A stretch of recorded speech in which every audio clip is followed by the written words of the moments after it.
हमारे latest video को देखने के लिए कृपया लाइक, सब्सक्राइब और बेल आइकन को दबाना ना भूलें।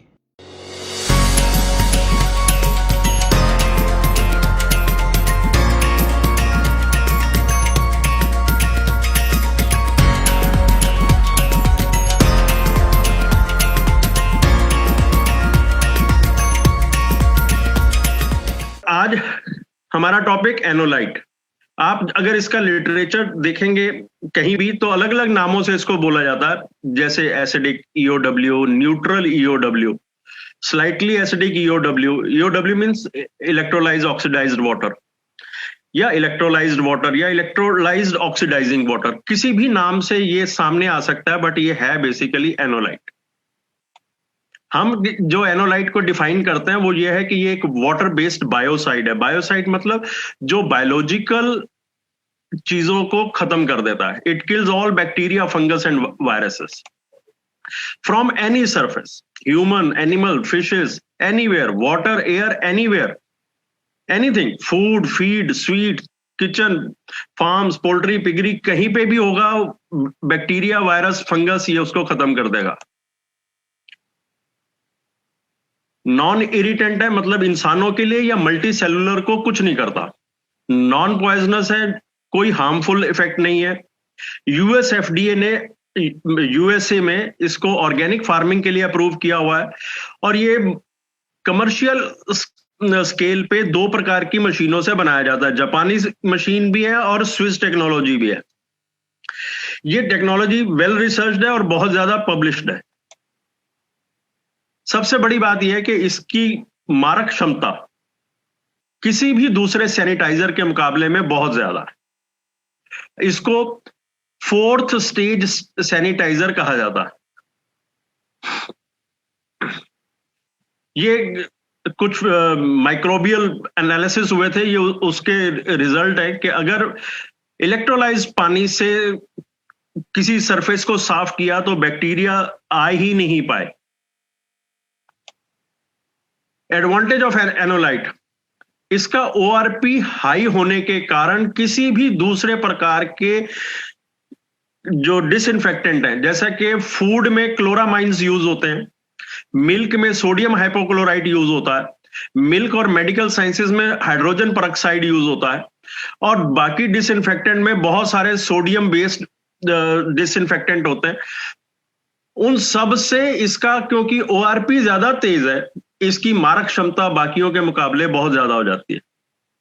ये बहुत सारी बीमारियों में होने वाले बैक्टीरिया और वायरस, फंगस को मारता है, जिसके कारण meningitis, pneumonia, digestion problems, typhoid, jaundice, polio, TB और स्किन इन्फेक्शंस को रोक पाता है। एनोलाइट एलिमिनेट्स, एनोलाइट किसी भी बैक्टीरिया, वायरस, फंगस को मारकर खत्म करता है। ये उसको रेजिस्टेंस पैदा करने का मौका नहीं देता।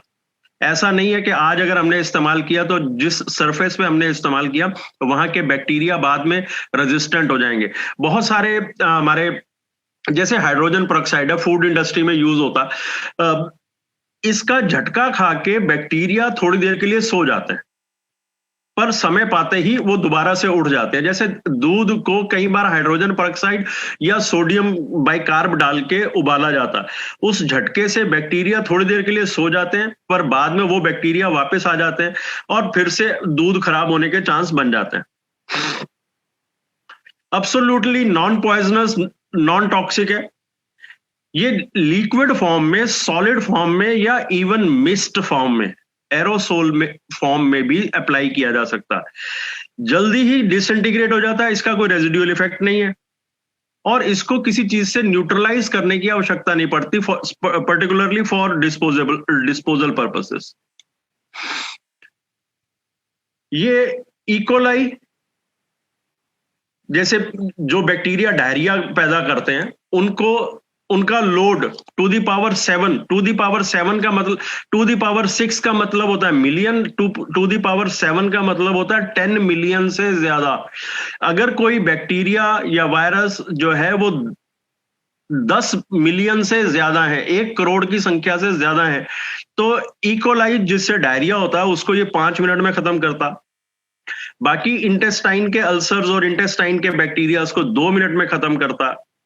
मैंने एक टर्म यूज किया ग्राम नेगेटिव और ग्राम पॉजिटिव, इसमें कंफ्यूज मत होइएगा। ये एक प्रकार के स्टेन है जिनसे इन बैक्टीरिया को आइडेंटिफाई किया जाता है लैब में, बट ये अलग अलग बीमारियों को कॉज करते हैं। ग्राम नेगेटिव जो है ये स्किन के ऊपर रहते हैं, ये इनको ऑक्सीजन की जरूरत पड़ती है, तो ये स्किन के ऊपर रहते हैं, ये एरोबिक बैक्टीरिया हैं। ग्राम पॉजिटिव वो हैं जो हमारे पेट के अंदर पलते हैं, मतलब अंधेरे एनवायरनमेंट में, एनारोबिक एनवायरनमेंट में पलते हैं। फंजाई जो फूड को सड़ा देते हैं, ऐसे फंगस, ये अगर ये 1 करोड़ 10 लाख से 1 करोड़ के 10 लाख तक होंगे तो भी 5 मिनट में खत्म हो जाते हैं।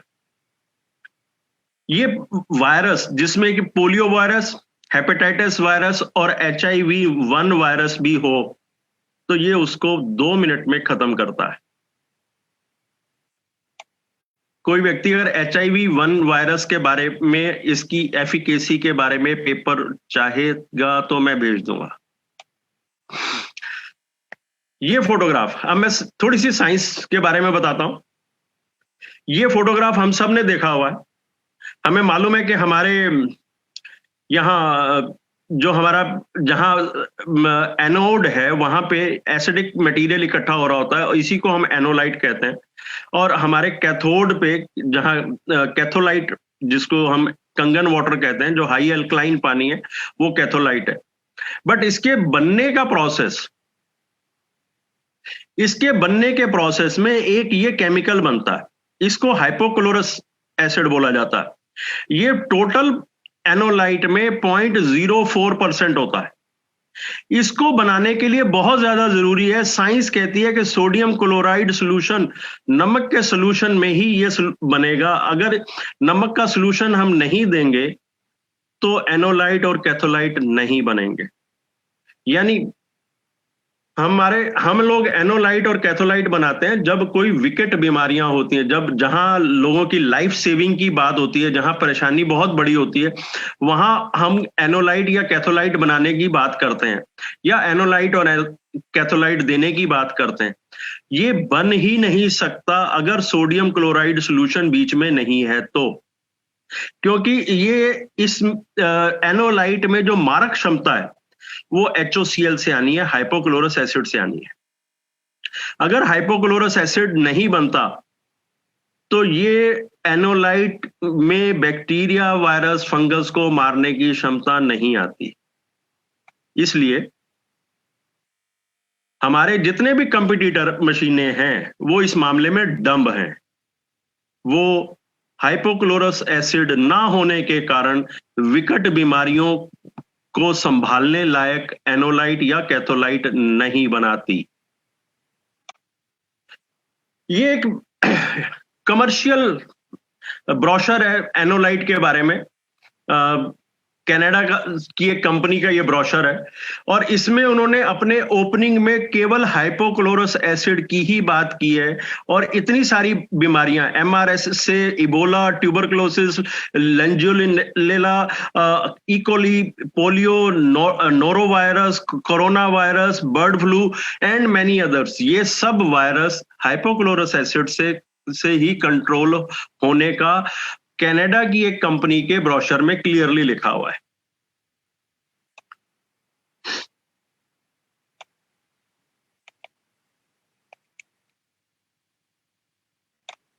ये एक प्रूफ है कि अगर एक स्लाइड में को पानी से धोने की कोशिश करी और एक स्लाइड को इलेक्ट्रोलाइज्ड वाटर से धोने की कोशिश करी, तो विद इन 2 मिनट्स बैक्टीरिया की कितनी तेजी से सफाई हुई है ये आपके सामने है कि इलेक्ट्रोलाइज्ड वाटर 2 मिनट में क्या कर सकता है। इसलिए कैनेडियन वेबसाइट पे क्लियरली लिखा हुआ है कि ये नेचुरल है, बायो फ्रेंडली है, it eliminates harsh pathogen and reduce time to clean. Anolyte काम कैसे करता है, यहां मैं 2 और सवालों के जवाब भी देता चलूंगा। आप नोट करेंगे कि अगर HOCl नहीं बन रहा, केवल OCl है तो ये सेल वॉल को पेनिट्रेट नहीं कर पाता, वेयर एज HOCl ना केवल सेल वॉल को डैमेज करता, माइटोकॉन्ड्रिया जो कि हमारे शरीर में एनर्जी का सोर्स है उसको डैमेज कर देता है, और अंदर जाके हमारे क्रोमोसोम्स को डैमेज कर देता है। इसलिए हम कहते हैं कि कोई भी हाई पीएच का पानी या जो हाईली एसिड या हाईली एल्कलाइन पानी नॉर्मली पीना नहीं चाहिए। केवल वे व्यक्ति जिन पे जीवन मृत्यु का प्रश्न बना हो, केवल उन्हीं को ये हाई एल्कलाइन या हाई एसिडिक पानी पीना चाहिए, क्योंकि अगर HOCl है जो कि सोडियम क्लोराइड की प्रेजेंस के कारण होगा ही होगा, वो आपके सेल्स में जाके माइटोकॉन्ड्रिया और आपके क्रोमोसोम्स को अफेक्ट कर सकता है। इससे और बहुत सारी प्रॉब्लम्स शुरू हो सकती हैं। इसलिए कहा जाता है कि हाई एल्कलाइन या हाई एसिडिक पानी नहीं पीना है। जैसे मैंने पहले भी कहा कि जो आयोनाइजर इस प्रकार HOCl नहीं बना रहे, उनका HOCl ना होने के कारण वो सेल्स के अंदर नहीं घुस सकते, वो बैक्टीरिया, वायरस, फंगस को नहीं मार सकते। ये बनता कैसे एनोलाइट? पानी, नमक और बिजली, and it makes a powerful biocide. How to control it? PH अगर स्लाइटली एसिडिक है तो इसका पर्पस बदल जाता है, ये ब्यूटी वाटर बनता है और इंसानों में या पौधों में नॉर्मल सी बीमारियों को, या जैसे डेयरी में, पोल्ट्री में सैनिटाइज्ड एनवायरनमेंट बनाने के काम आता है। अगर हाईली एसिडिक हो जाए तो फंगल और वायरस बीमारियों को भी खत्म कर पाता है। ORP अगर 400 से 450 है तो कम से कम 30 मिनट तक उसके एक्सपोजर की जरूरत हो सकती है बीमारियों को हटाने में। अगर ORP 600 से 650 है तो 2 से 5 मिनट में बीमारियों को खत्म करेगा, और उसकी एप्लीकेशन हॉस्पिटल्स में, बेकरी वगैरह में होती है। अगर ORP 850 से 1100 के बीच में है तो ये वायरस को भी मारेगा और 2 से 5 मिनट में अपना काम खत्म कर देगा।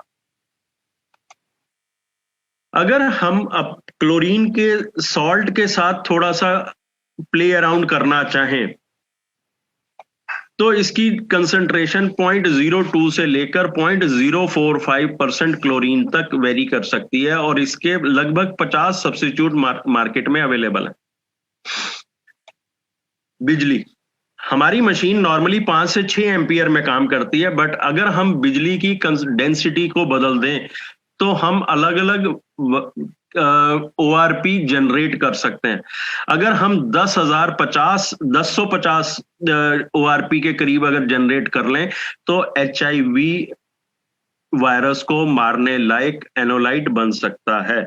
अगर pH 2.3 ले आए, 2.5 के बजाय 2.3 ले आए और ORP 1050 हो तो HIV वायरस को भी मारा जा सकता है। इसका मतलब हम प्लांट साइंसेस के साथ अगर हम लोगों से बात कर रहे हैं तो वो प्लांट साइंसेस के लोग बहुत सारी चीजों को मॉड्यूलेट करके ऐसी चीजें डेवलप कर सकते हैं, ऐसे प्रोडक्ट डेवलप कर सकते हैं जो बैक्टीरियल वायरल बीमारियों को खत्म कर पाए।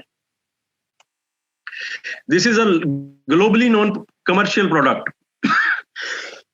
ये कुछ फोटोग्राफ्स हैं, sorry, Russia, Germany, Canada, USA के एनोलाइट की।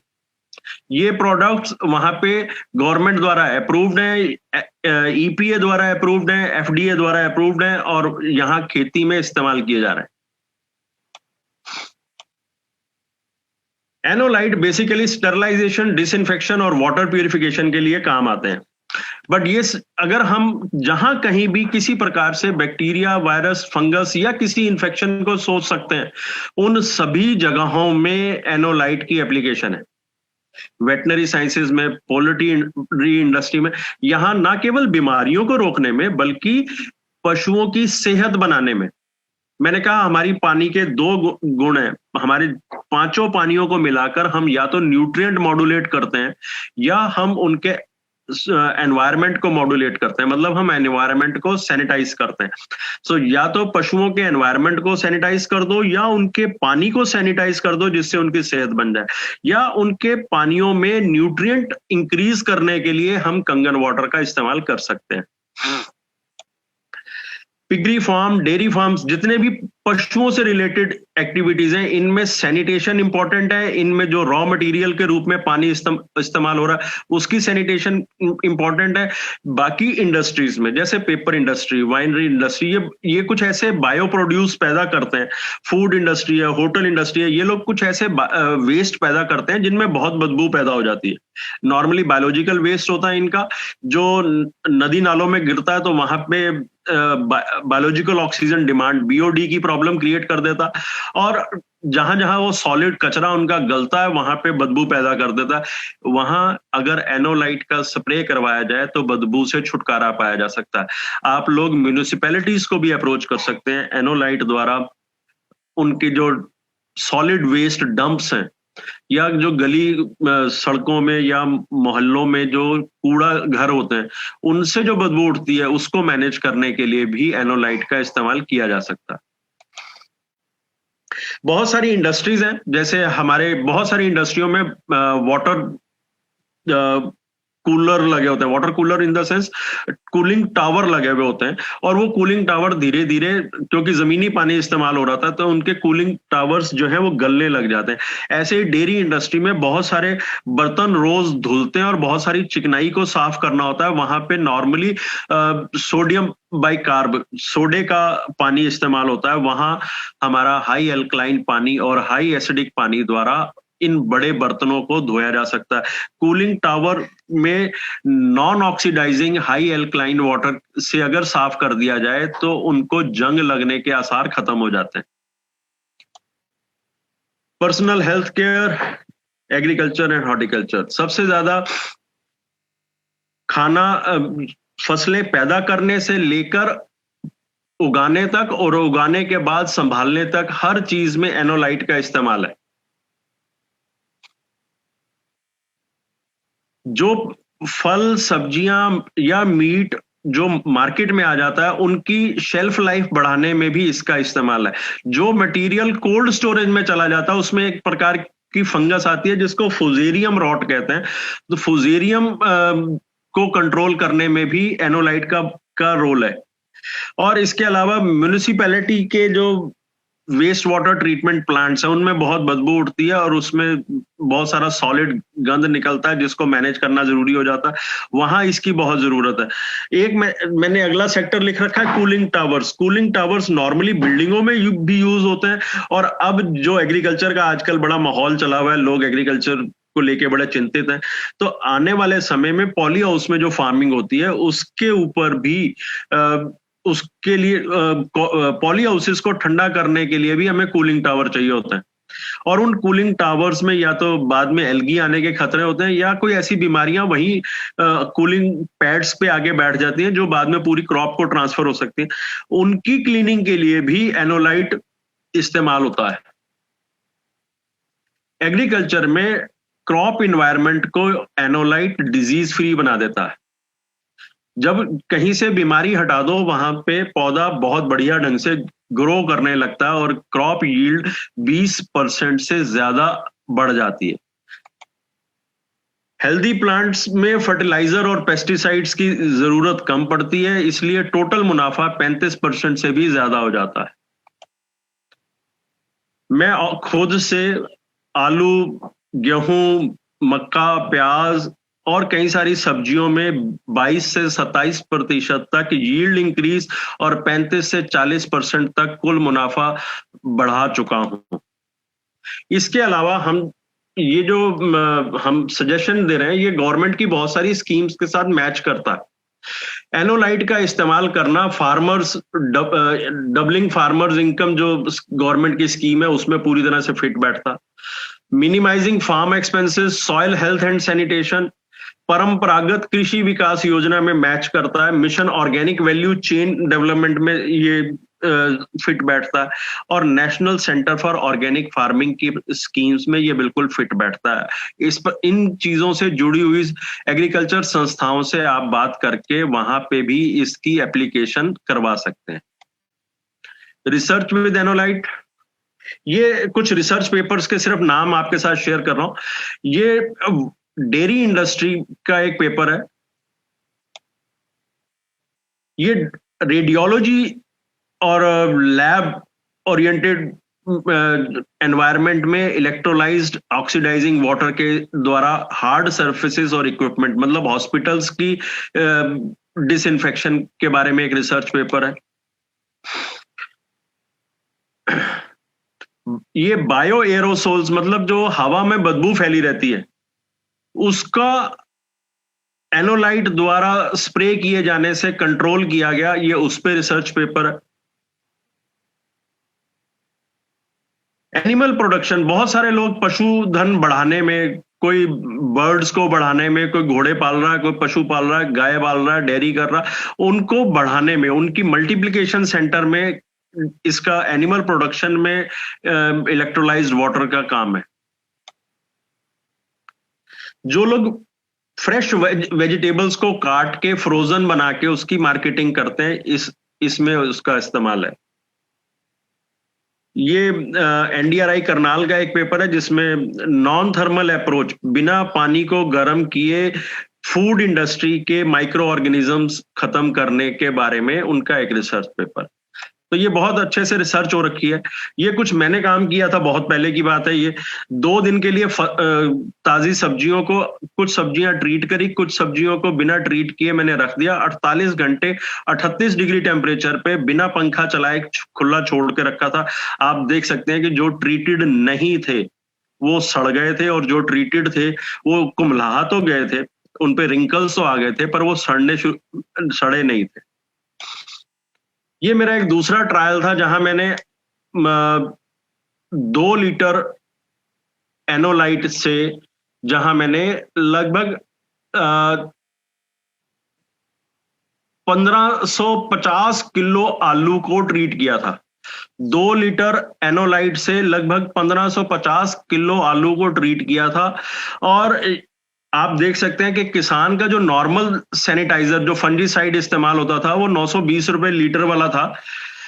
और सेकंड में मैंने उनके नॉर्मल मटेरियल के साथ अपना सैनिटाइजर ऐड कर दिया, और तीसरी बकेट में केवल सैनिटाइजर है। आप देख सकते हैं कि शायद फुटाव जो आया, वो अकेले सैनिटाइजर में फुटाव थोड़ा ज्यादा आया हुआ है, थोड़ा सा ज्यादा।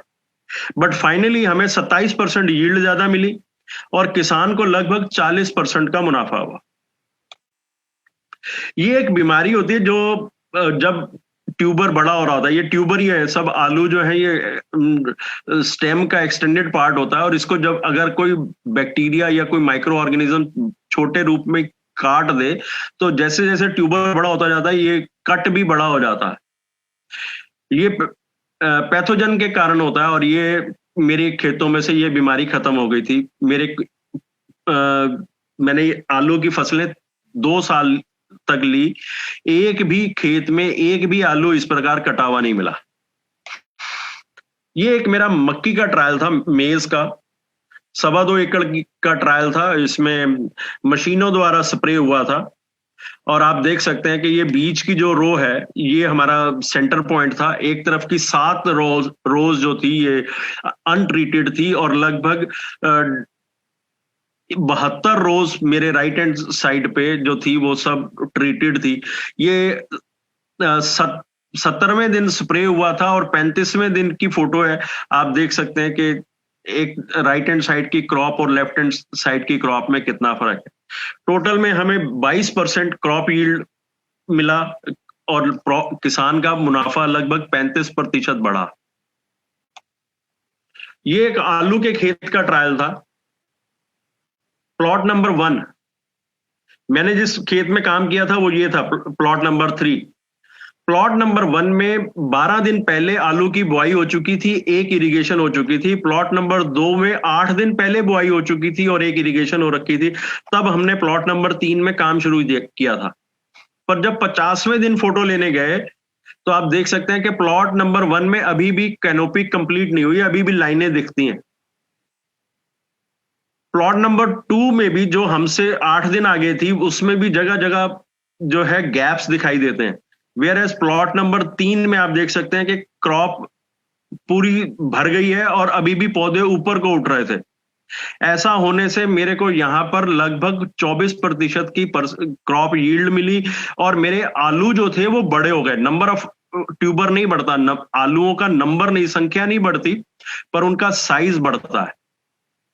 ये लेफ्ट हैंड साइड पे अनट्रीटेड जब ट्रैक्टरों द्वारा या मैनुअली जब आलू खोदे जाते हैं तो फिर उनकी ढेरी लगाई जाती है, तो मैंने उनको साइज वाइज अलग कर दिया था। आप देख पाएंगे कि जो सबसे बड़ी वैरायटी थी वो केवल इतने सारे थे, जबकि ट्रीटमेंट प्लॉट में आप देख सकते हैं कि बड़े वाले आलू ज्यादा हो गए थे। यहां आप देखें, ये जो ग्रैंड वैरायटी है, जिसको मैं कहूंगा कि बहुत बड़े साइज के आलू थे, ये बहुत ज्यादा हो गए और जो छोटे आलू हैं वो कम हो गए। इनका जो क्रॉप का डिस्ट्रीब्यूशन कहा जाए वो बड़े आलूओं की तरफ ज्यादा हो गया था, छोटे आलू कम हो गए थे। इस प्रकार क्रॉप यील्ड इंक्रीज हुई। मक्की के ट्रायल में आप देख सकते हैं कितना बड़ा राइज आता है। टोटल में जहां 400 दाने निकल रहे थे एक मक्की में से, लगभग 750 दाने निकले। ईओ वाटर जो है उसका सीड ट्रीटमेंट में, इरिगेशन सप्लीमेंट में और स्टोरेज के दौरान स्प्रे करके इस्तेमाल किया जा सकता है। अगर सीड ट्रीटमेंट करना चाहें तो केवल 2% का सोल्यूशन 1:50 सोल्यूशन इस्तेमाल करें। 1 लीटर को 50 लीटर पानी में डाल के किसी भी सीड को 2 मिनट के लिए डिप कर दें। मक्की, गेहूं, प्याज, अगर इनके सीड हैं तो वो थैलियों से ना निकालें। मटर वगैरह के सीड होते हैं उनको थैली से ना निकालें, पूरी थैली को ही एनोलाइट में कुछ देर के लिए 2 मिनट से लेके 5 मिनट के लिए डुबो दें। अगर हम इरिगेशन डोज करने वाले हैं, इरिगेशन के साथ डोजिंग करने वाले हों, तो 2.5 लीटर प्रति एकड़ पे मेरे को अच्छे रिजल्ट मिले। पर बाद में जब मैंने ट्रैक्टर माउंटेड स्प्रेयर्स के साथ काम करना शुरू किया तो ट्रैक्टर माउंटेड स्प्रेस में 400 लीटर पानी एक बार में डलता है, तो मेरे को 2.5 लीटर के बजाय 4 लीटर एक बार की टंकी में मैंने यूज किया। एनोलाइट को किसी भी दूसरे प्रोडक्ट के साथ नहीं मिलाना है। कुछ लोग, कुछ फसलें माइक्रोबियल सप्लीमेंट्स यूज करनी पड़ती हैं। जैसे बहुत सारी सब्जियों में माइक्रोबियल सप्लीमेंट्स डाले जाते हैं। जो कुछ लोग जो ऑर्गेनिक खेती करते हैं वो लोग नाइट्रोजन फिक्सिंग या फास्फोरस फिक्सिंग बैक्टीरिया इस्तेमाल करते हैं अपनी खेती में। उन लोगों को पहले एनोलाइट का स्प्रे करना चाहिए, ताकि जब बाद में नए बैक्टीरिया या नई फंगस जब हम इंट्रोड्यूस करें तो उसको कोई रेजिस्टेंस ना मिले और वो अच्छे से अपनी पकड़ बना पाए। ये एनोलाइट अपना काम आधे घंटे में कर देता है, उसके बाद उसके कोई रेजिडुअल इफेक्ट नहीं होता, वो किसी चीज के साथ इंटरफियर नहीं करता। जो लोग मशरूम की खेती करते हैं, अगर वो एक बार इस एनोलाइट का स्प्रे करते हैं तो उनको जो नया कल्चर लाना है, जो नए स्पॉन या नया सीड डालना है, उसमें उनको अच्छी पैदावार मिलती है। बट अगर उन्होंने सीड पहले डाल दिया तो एनोलाइट मशरूम को उगने नहीं देगा, मशरूम को खत्म कर देगा। किसी भी और केमिकल के साथ इसको मिक्स करके कभी स्प्रे मत करना, हमेशा ये सेपरेट स्प्रे होगा और किसी भी दूसरे केमिकल से पहले स्प्रे होगा।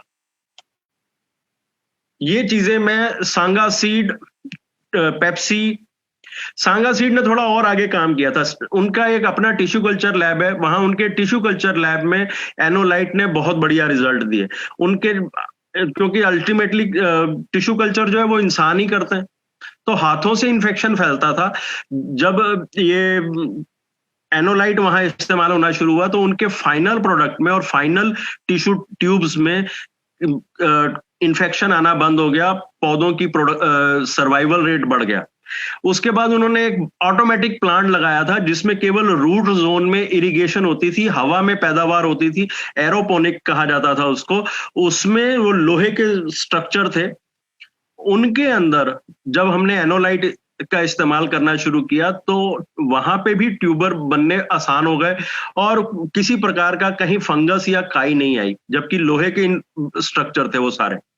हाइड्रोपोनिक फैसिलिटीज, जो लोग हाइड्रोपोनिक फैसिलिटीज इस्तेमाल करते हैं अगर उनका रख रखाव ठीक ना हो तो वहां पे काई आ जाती है और वहां पे फंगस आ जाती है, जिसके लिए उनको हर 6 महीने पे डिसइंफेक्शन करना पड़ता। अगर वो एनोलाइट बीच बीच में स्प्रे करते रहें या एनोलाइट को अपने पानी के साथ चला दें तो उनका इंफ्रास्ट्रक्चर की लाइफ लंबी हो जाती है और उनमें काई नहीं जमती, उनमें कोई फंगस नहीं बैठती और डिसइंफेक्शन जो है वो बार बार नहीं करना पड़ता, या उनको अपना मीडिया जिसमें वो पौधे उगा रहे हैं वो मीडिया सारा बदलना नहीं पड़ता। ये काम मैं सांगा सीड, भट्टी सीड के साथ, मकैन और पेप्सी के साथ पंजाब में मैंने 2 साल तक किया। ये मेरे कुछ नए एक्सपेरिमेंट है, पिछले महीने की फोटोग्राफ है। राजस्थान में गोभी की उस समय नर्सरी बन रही थी, तो आप नोट कर सकते हैं कि ये वाला जो है हमारा एनोलाइट ट्रीटेड ट्रेज थी और ये अनट्रीटेड ट्रेज हैं, और आप देख सकते हैं कि जर्मिनेशन में कितना फर्क पड़ा। जो लोग नर्सरी प्रोडक्शन का काम करते हैं उनके लिए एनोलाइट वरदान हो जाता है, जो लोग फ्लोरिकल्चर का काम कर रहे हैं उनके लिए भी ये वरदान का काम करता है। ये मेरा एक ट्रायल है, अभी प्याज उखाड़ा नहीं गया है, ये पिछले हफ्ते की फोटोग्राफ है।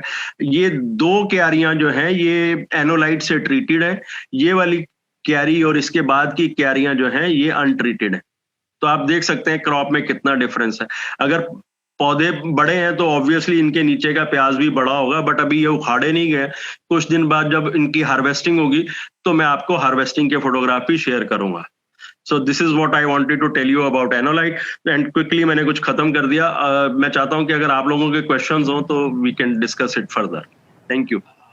Let me just tell for everybody say जब सर जी बोल रहे हैं Enolite के बारे में, वो 2.5 की बात कर रहे हैं। सर मैं उड़ीसा में जो अपना यहाँ पे जो पोल्ट्री फार्म है, मैं 2 पोल्ट्री फार्म में सर बात किया था उनसे, ठीक है जी। मैंने YouTube में एक वीडियो देखा था कि जो 2.5 जो है हमने उसको 1:50 में डायरेक्ट करना है, ठीक है सर। तो बट उसका एप्लीकेशन कैसे है मेरे को पता नहीं है सर। मैंने उनको बोला कि 1.5 से 1:50 में डाइल्यूट करना है, but how they will applicable to that poultry farm. मैंने 3 प्रकार से इसको काम में लाया। पहला, जब आपके पास छोटे छोटे बर्ड्स होते हैं उनको पानी पिलाने के लिए 2 लीटर का एक कंटेनर वहां रखा जाता है। उस 2 लीटर के कंटेनर में 100 ml एनोलाइट डाल दीजिए। छोटे छोटे बर्ड वहां से पानी पीते हैं। जो लोग अंडे की पोल्ट्री कर रहे हैं उनके जो केजीज होते हैं उसमें लगभग 2500 बर्ड का एक केज होता है, और वो 2500 बर्ड रफली 500 लीटर पानी रोज पी जाते हैं। और वहां ऑटोमेटिक वाटर डिस्पेंसर लगता है, उस पे पक्षी चोंच मारते हैं और वहां से अपने आप पानी बाहर आता है। तो उनकी बड़ी टंकी में आप सफिशिएंट अमाउंट में पानी डालते हैं जो छत के ऊपर टंकी लगी होती है। तीसरा एप्लीकेशन है एरियल स्प्रे। पीठ पर स्प्रे पंप लगाकर जहां ये बर्ड्स हैं वहां पे स्प्रे कराया जाता। सर ये जो बड़े टंकी में जो डालते हैं इसका सर क्या रहेगा? जो बड़े टंकी में डाले कितना लीटर कितना पानी? 2%। 2%। अगर मान लीजिए मेरे को 500 लीटर की टंकी है ऊपर, तो उसका 2% मतलब 10 लीटर डलेगा।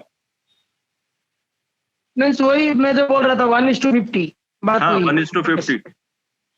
ठीक है। अतुल वही है सर। सर इनका ये एप्लीकेशन। हाँ बोलिए त्रिपति जी। Hello sir. हाँ बोलिए।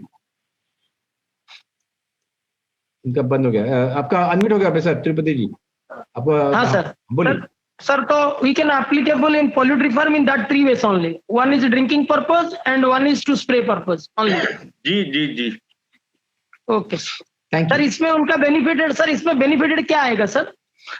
पोल्ट्री में बहुत सारे एंटीबायोटिक इंजेक्शन लगते हैं सर, वो खर्चा बच जाता है। अच्छा, इंजेक्शन और और देने की दूसरा जरूरत बेनिफिट ये आता है कि जो लोग अंडे के लिए पोल्ट्री फार्म कर रहे हैं, पोल्ट्री फार्म 2 प्रकार के हैं, अंडे के लिए और ब्रॉयलर के लिए। जो लोग Right. ब्रॉयलर के लिए कर रहे हैं तो उनके बर्ड्स जो हैं वो लगभग 8 दिन पहले तैयार हो जाते हैं। तो जो लोग साल में 7 बार 7 टाइम्स क्रॉप ले पाते थे, वो 8वीं 8 क्रॉप टाइम भी ले ले पाते हैं। Right right. और जो लोग अंडे की फार्मिंग कर रहे हैं, उनका अंडे का साइज स्लाइटली बढ़ जाता है, प्लस अंडे का जो शेल है वो थोड़ा सा थिक हो जाता है, जिसकी वजह से ट्रांसपोर्टेशन में अंडे कम टूटते हैं, ब्रेकेज का लॉस नहीं होता। सो अदरवाइज जो बायर है जिसको माल भेजा, वो अंडे टूटने का खर्चा डाल देता है। तो अगर ये पानी पीते हैं तो अंडे कम टूटते हैं, वो नुकसान नहीं होता है। ओके सर, मेरे पास तो ये तो इन्फॉर्मेशन था 1:50 का, बट एप्लीकेबल का इन्फॉर्मेशन नहीं था sir. Thank you. Now you Thank you, have it, Tripati. Enjoy. बोलिए। Good evening sir. जी सर मुझे एक तो ये जानना था रिगार्डिंग प्लांट के लिए, आपने जो बोला ना, तो एप्लीकेशन जो है आप पर्टिकुलर यूज हम लोग जो एप्लीकेशन में करते हैं, तो उसमें जो कॉन्सेंट्रेशन यूज करना है उसमें भी यही चीज, या फिर जहाँ पे हम लोग को प्लांट फ्रूट एंड वेजिटेबल को भी निकालने के बाद में अगर वापस वॉश करके ऑर्गेनिक इसमें करते हैं, तो वो टाइम पे भी percentage will be the same, applications वाला जो रहता है वो परसेंटेज? जब फ्रूट या वेजिटेबल वॉशिंग करते हैं उस समय हम फुल कंसंट्रेशन यूज करते हैं। ओके। उस समय डाइल्यूट नहीं करते हैं। और इनफैक्ट ये डाइल्यूशन वो लोग करते हैं जिनको बहुत बड़े लार्ज स्केल में एप्लीकेशन करना होता है, ओके। क्योंकि हमारे घरों में ऑलमोस्ट अनलिमिटेड पानी बन सकता है, राइट। तो हमें नहीं, डाइल्यूशन करने की आवश्यकता नहीं है। और खास तौर पे किचन लेवल की अगर एप्लीकेशंस हैं तो 100% कंसंट्रेट में यूज करो। नहीं, I am talking regarding the, मैं अगर कोई फार्मर को ये सजेस्ट कर रही हूँ तो हो सकता है कि मुझे शायद आपकी हेल्प लेनी पड़े रिगार्डिंग द स्प्रे का, जो आपने जैसे बोला कि कोई भी केमिकल यूज करने से पहले इसको स्प्रे करना है, और प्लस उसका एक पर्टिकुलर कॉन्सेंट्रेशन रहता है, तो वो चीज वो जो कंसंट्रेशन है ना, वो मिट्टी का टाइप क्या है, क्रॉप कहाँ है, किस एरिया में है, वो सब चीजें देख के उनको कंसंट्रेशन करनी होती है। बट एक थंब रूल है कि 2 से 2.5% का सोल्यूशन बना दो तो काम करता है। अंडरस्टैंड। सर मुझे 2 क्वेश्चंस हैं। एक तो सर जैसे पपीता प्लांटेशन होता है जी, उसमें एनोलाइट को कैसे यूज कर सकते हैं सर? आपको पपीता जो है ना, ये नॉर्मली हैवी सॉइल में होता है, डार्क सॉइल में होता है, और इसमें पानी खूब लगता है। तो जहां पानी खूब लगता है वहां फंगस बहुत आती है, और अगर मिट्टी काली है तो उसमें ऑलरेडी फंगस बहुत होती है। इसलिए आपको कंसंट्रेशन ज्यादा लगेगी। अगर हो सके तो पौधे के आसपास और पौधे के ऊपर भी, क्योंकि प्लांट्स जो है ना वो हवा में से भी मॉइस्चर पीते हैं, तो पत्तियों के ऊपर भी अगर एनोलाइट पड़ा होगा तो प्लांट वहां से भी पी लेगा। तो आप कंसंट्रेटेड फुल कंसंट्रेशन में यूज करो। वैसे कितना बड़ा फार्म है? सर एक्चुअली हम गवर्नमेंट प्रोजेक्ट चला रहे हैं सर, उसमें नर्सरी भी डेवलप कर रहे हैं और वहाँ पपीता प्लांटेशन भी प्लानिंग कर रहे हैं सर। जी बहुत अच्छा है। मिट्टी की सैनिटेशन अलग से करिए। मिट्टी की सैनिटेशन, जब आप मिट्टी तैयार करेंगे तो उसकी सैनिटेशन अलग से करिए। जो पौधे आप बाहर से ला रहे हैं उनकी सैनिटेशन करिए, और फिर उनको हर 1 महीने बाद एनोलाइट का स्प्रे करते रहिए। ग्रोथ भी अच्छी आएगी, पपीते भी बड़े बनेंगे। जी सर, थैंक यू सर। एक सेकंड क्वेश्चन था सर, हम लोग सर गवर्नमेंट प्रोजेक्ट में गौशाला से जुड़े हुए हैं सर। वहाँ पे कमजोर गाय आती है सर, जो काटने के लिए भेज जाती है, वो पकड़ के वहाँ पहुंचाई जाती है, तो उनको हमको सर ठीक करके पालना होता है। तो वो बहुत दुर्बल होती है, कमजोर होती है, उनमें से कुछ दिन में मर भी जाती है। तो उनके लिए एनोलाइट का क्या यूज हो सकता है कि वो थोड़ा सा उनका सर्वाइवल बढ़ जाए और जो उनकी बीमारियां या दुर्बलता ठीक होती जाए? उनका जो खाना आप उनको खाने को दे रहे हैं, मैंने बहुत देखा गौशालाओं में जो खाना आता है ना, वो हमारे जैसे लोगों के घरों से जो रोटियां सड़ जाती हैं वो उनको भेज देते हैं। उनकी रोटियों के ऊपर, उनके चारे के ऊपर ऑलरेडी फंगस और बैक्टीरिया ग्रो कर रहा होता है, और ऐसे सड़े हुए अन्न को ये पशु खाते हैं। वो पहले ही पशु कमजोर होते हैं, उनसे खाना खाया नहीं जाता, हजम नहीं होता। अगर हम इनके खाने को, इनके दाने को, इनके फॉडर को और इनका जो पानी है उसको एनोलाइट द्वारा डिसइंफेक्ट कर दें तो खाना हजम करना आसान हो जाएगा। ये पशु जो आपके पास आते हैं ये सारे वृद्ध हैं, ये ऐसे ही है जैसे हमारे पेरेंट्स हैं, जो हम 4 रोटी खाते हैं वो 2 रोटी खाते हैं, ऐसे ही ये पशु है, ये ज्यादा खा नहीं सकते हैं, हजम नहीं कर सकते हैं। इनको अगर आप खाना सैनिटाइज करके दे दें और पानी भी इनका सैनिटाइज करके दे दें तो इनको हजम करना आसान हो जाएगा। सर तो भूसा जैसा ड्राई भूसा इनको देते हैं तो उसमें भी कर सकते हैं? बिल्कुल बिल्कुल, जो भूसा ड्राई है अगर आप उसके ऊपर स्प्रे कर देते हैं और उसको स्प्रे किए हुए पोर्शन को मिला देते हैं तो कुछ फर्क नहीं पड़ने वाला है। अगर आपने उसके ऊपर मान लीजिए आप एक बारी में एक पशु को 10 किलो चारा दे रहे हैं, उसमें आधा किलो का स्प्रे भी मार देंगे तो कोई फर्क नहीं पड़ रहा, वो बड़ी आराम से खा जाएंगे। दूसरी बात, ये जितने भी पशु बड़ी उम्र के होते हैं इनमें डायरिया होना बड़ा आसान है, बहुत आसानी से इनको डायरिया होने लगता है, इनके पेट गड़बड़ हो जाते हैं। सो अगर इनको इनके बाड़े में इनके पशुओं की बॉडी के ऊपर एनोलाइट का स्प्रे कर देंगे तो उनके शरीर से जो बीमारियां हो रही हैं वो नहीं आगे नहीं बढ़ेंगी, नहीं तो एक पशु से दूसरे पशु को बीमारियां पहुंच जाती हैं। पूरा आपका यार्ड, कोर्ट यार्ड है या जो एनिमल एरिया है वो सारा ही डिसइंफेक्ट कर सकते हैं आप। तुलसी लाइक प्लांट में क्या ज्यादा डालने से 2.5 नुकसान हो सकता है या उसको हम फ्रीक्वेंटली यूज करते रह सकते हैं इन्फेक्शन होने का? तुलसी के तरह के पौधे जिनकी हम वेजिटेशन बढ़ाना चाहते हैं, अब इनका कोई फल तो आना नहीं है, इसके बीज भी अपने को चाहिए नहीं, अपने को तो इसके पत्ते चाहिए और पत्तों में भी रस चाहिए। ऐसे पौधों को पहली बात मैं ज्यादा पानी नहीं देना चाहता, इनको थोड़ा सा सुखाना चाहिए, क्योंकि इन पौधों में एक टेंडेंसी होती है कि इनको तंग करोगे तो ये अपना वो केमिकल बनाएंगे जिस केमिकल के लिए इनकी वैल्यू है। तो इनको मेरे हिसाब से हर तीसरे दिन पानी देना चाहिए, पर धार्मिक भावनाएं होती हैं इसलिए लोग हर रोज पानी दे देते हैं। मेरे हिसाब से हर तीसरे दिन पानी देना चाहिए और एक दिन एनोलाइट दो, एक दिन कैथोलाइट दो, मतलब एक दिन 2.5 दो या 2.5 भी मत दो, इसको 4.5, 5.5 ब्यूटी वाटर दो। 2.5 तब तक ना दो, तुलसी में फंगस आती नहीं, तुलसी में बैक्टीरिया आता नहीं, इसलिए 2.5 देने का कोई मतलब नहीं। ब्यूटी वाटर दो जो सॉइल हेल्दी रहे और सॉइल में एरेशन बनी रहे, और हर तीसरे दिन 11.5 से इरिगेशन दे दो, बाकी टाइम 9.5 की इरिगेशन दे दो, बहुत है। बोलिए सर, मुझे होम गार्डनिंग के रिगार्डिंग पूछना था, एनोलाइट का एप्लीकेशन कैसे करेंगे उसमें, और इरिगेशन के लिए और डिजीज के लिए। 2.5 का इस्तेमाल तो डिजीजेस के लिए ही होगा। जब कभी आप फूल उगाते हैं, जब कभी आप मटर उगाते हैं तो जिन पत्तियों के ऊपर सफेद सफेद जाला आ जाता है उनमें 2.5 का इस्तेमाल होगा। आप रहते कहाँ हैं?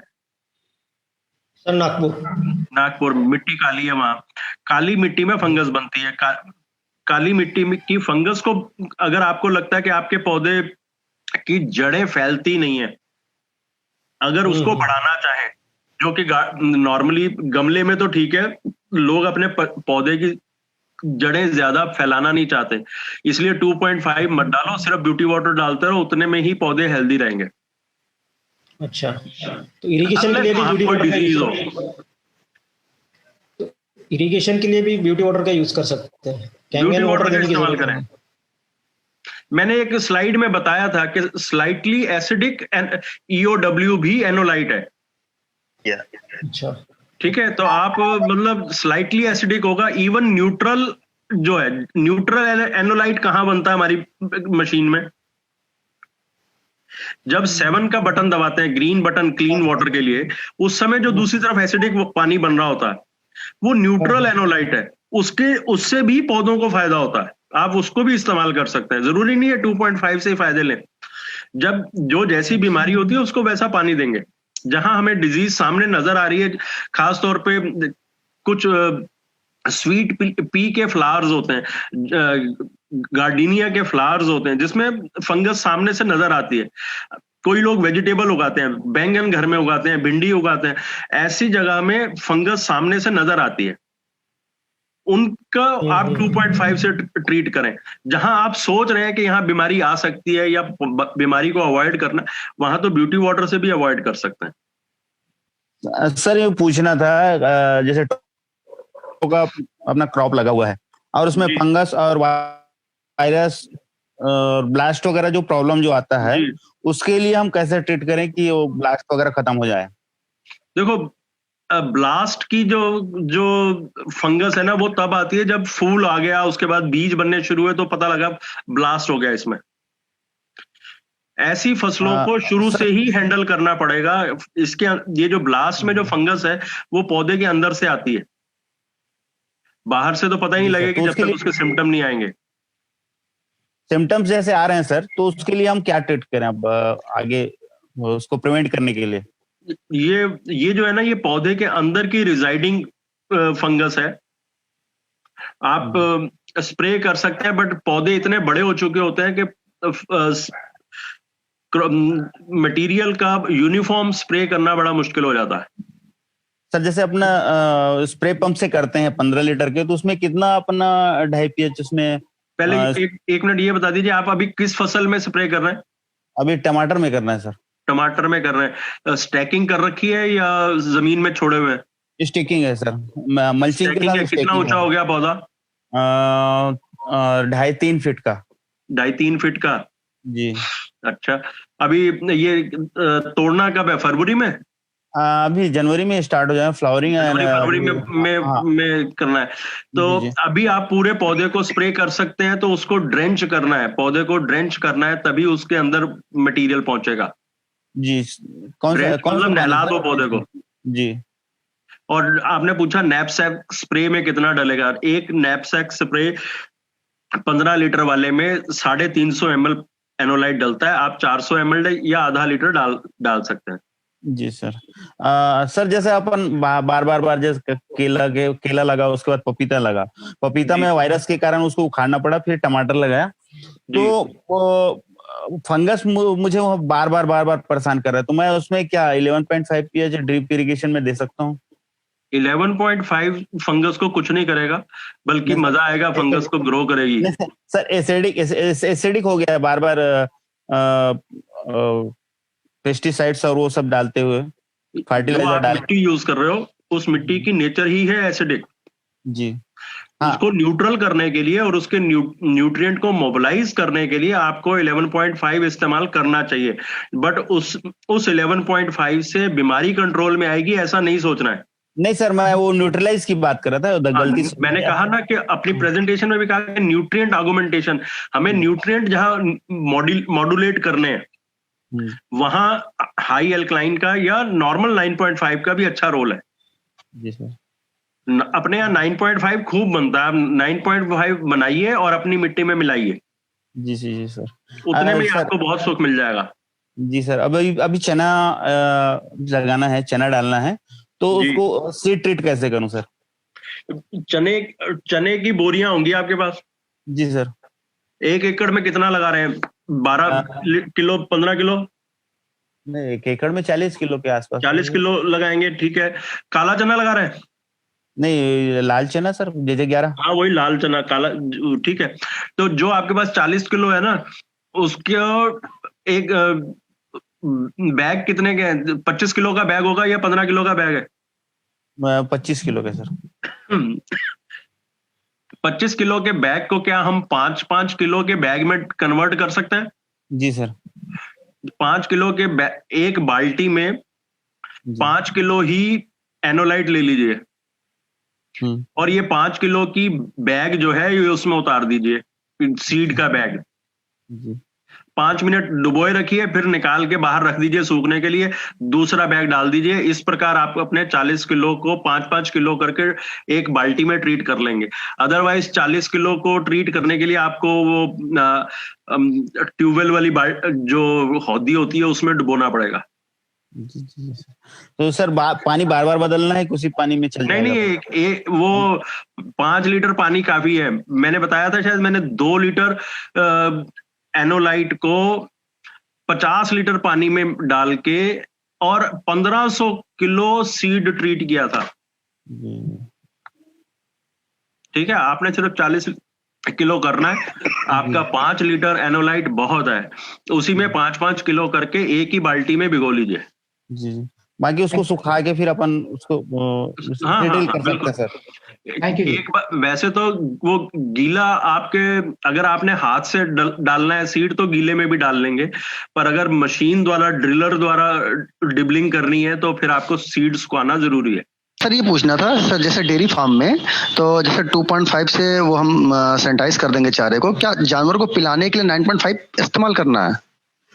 9.5 बिल्कुल पिला सकते हैं, रोज रोज ना भी पिला पाए तो जब भी मौका मिले हफ्ते में 1 बार 2 बार पिला दीजिए।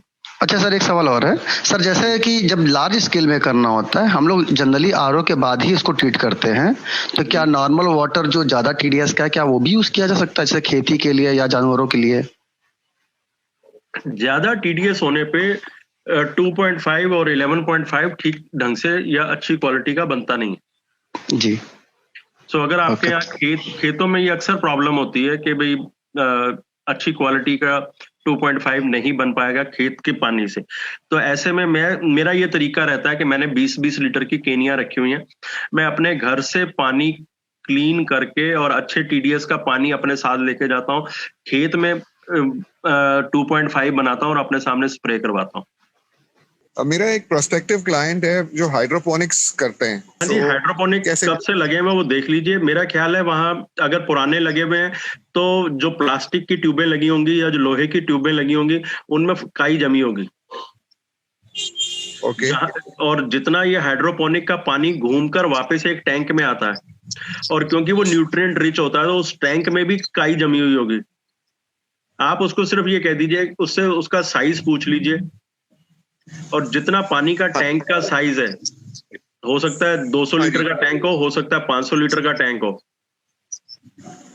आप उसमें पहले दिन जाके उस 2.5 को टैंक के आसपास स्प्रे करा दीजिए और उसके अंदर 5 लीटर के करीब वो 2.5 डलवा दीजिए। उसको पूछिए कि क्या तुम्हें ये काई पसंद है, do you like this algae और do you want to remove it. वो बोलेगा काई तो खत्म ही नहीं होती, आज हटाओ कल आ जाती है वापस।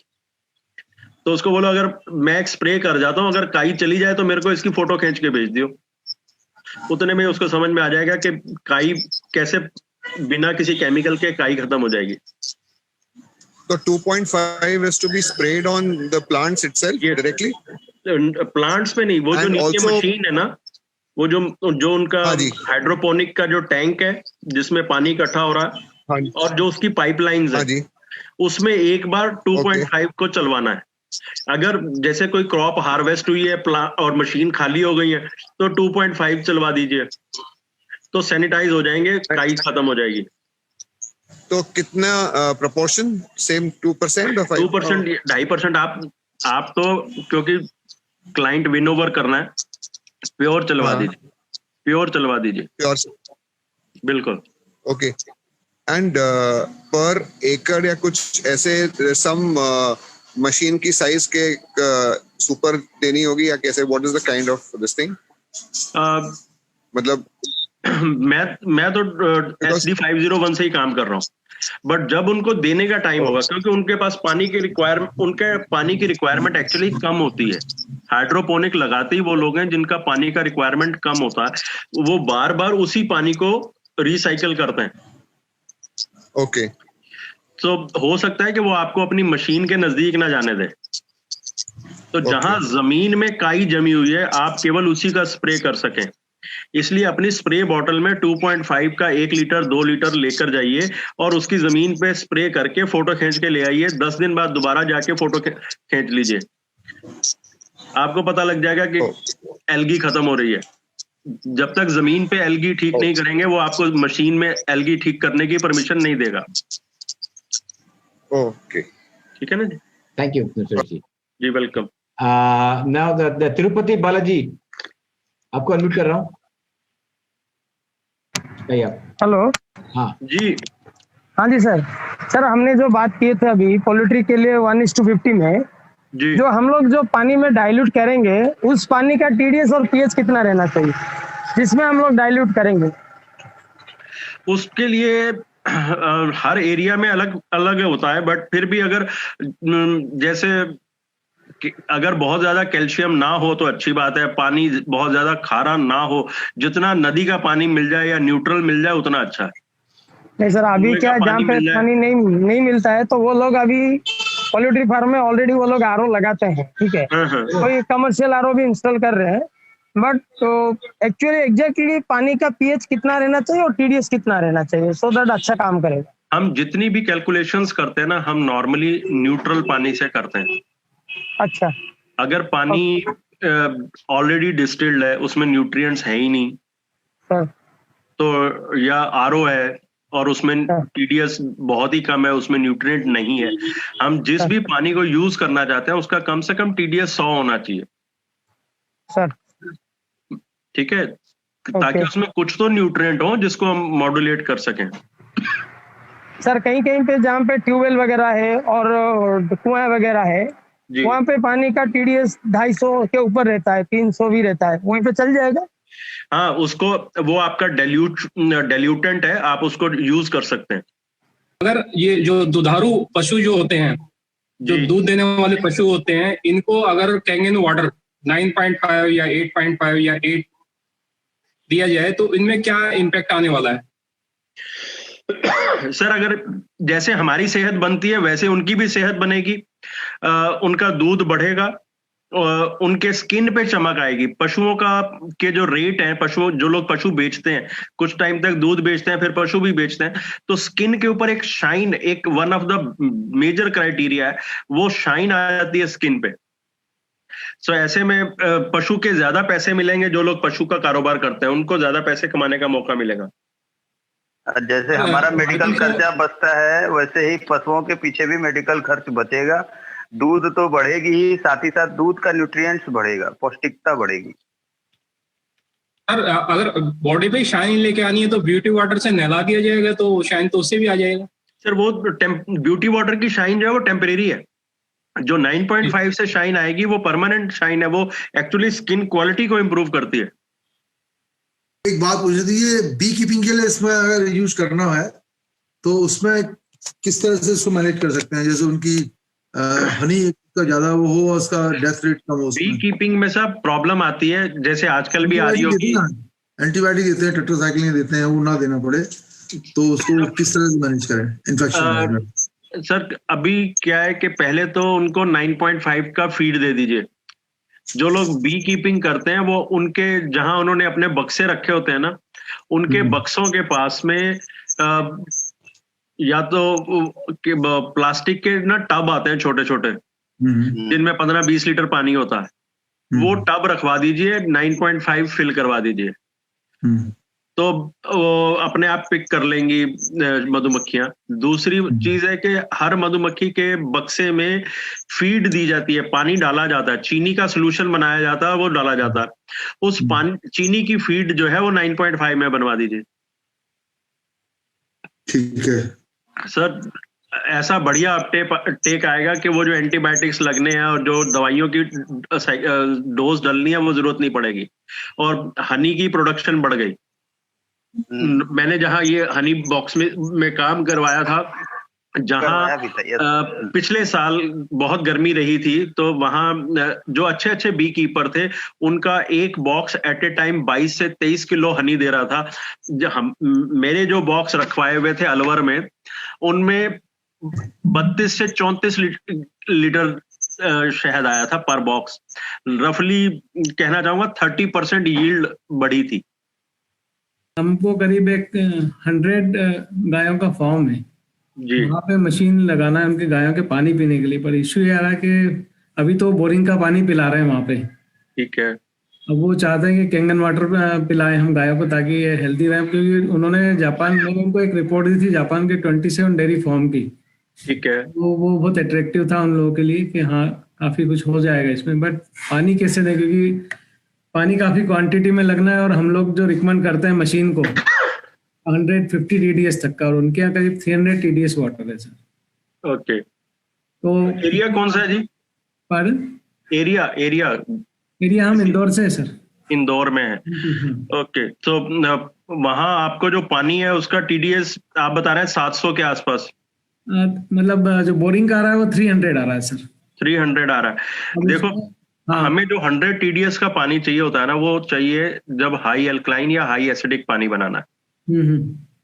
पर अगर आप एक कमर्शियल सॉफ्टनर या कमर्शियल आरओ लगा के टीडीएस को घटा लें तो आप आराम से 200 से नीचे आ जाएंगे जी। और 200 से नीचे वाले पानी पे अगर आप सुपर 501 लगा के छोड़ देते हैं तो वो 10 घंटे में 3000 लीटर पानी निकाल देगी, जो आपके पशुओं को काफी होगा। सुपर 501 नहीं लगना चाहिए। वो हर 10 घंटे में एक मशीन, अगर आप चाहे तो 2 मशीन लगा सकते हैं, डिपेंडिंग अपॉन कि आपके पास कितने पशु हैं और कितना पानी का रिक्वायरमेंट है। यहाँ दिल्ली में एक जापानी एम्बेसी का स्कूल है, वहां पे बहुत सारे एम्बेसीज के बच्चे पढ़ने आते हैं, उन्होंने अपने स्कूल में 12 मशीन लगा रखे हैं सुपर। तो अगर आपके पास 100 पशु हैं तो शायद वहां 2 सुपर मशीनों की जरूरत है। सिर्फ पाइपिंग जरा अच्छे से लगवा लीजिएगा, क्योंकि पानी का 2 सुपर मशीनों को फीड करने के लिए पीछे से पाइपलाइन बहुत अच्छी वाली और सही साइज की चाहिए। ठीक है ना जी? तो इस प्रकार काम हो सकता है, मतलब 10 घंटे भी सुपर चलेगी तो 3000 लीटर पानी दे देगी। ठीक, थैंक यू। हमारे लेटेस्ट वीडियो को देखने के लिए कृपया लाइक, सब्सक्राइब और बेल आइकन को दबाना ना भूलें।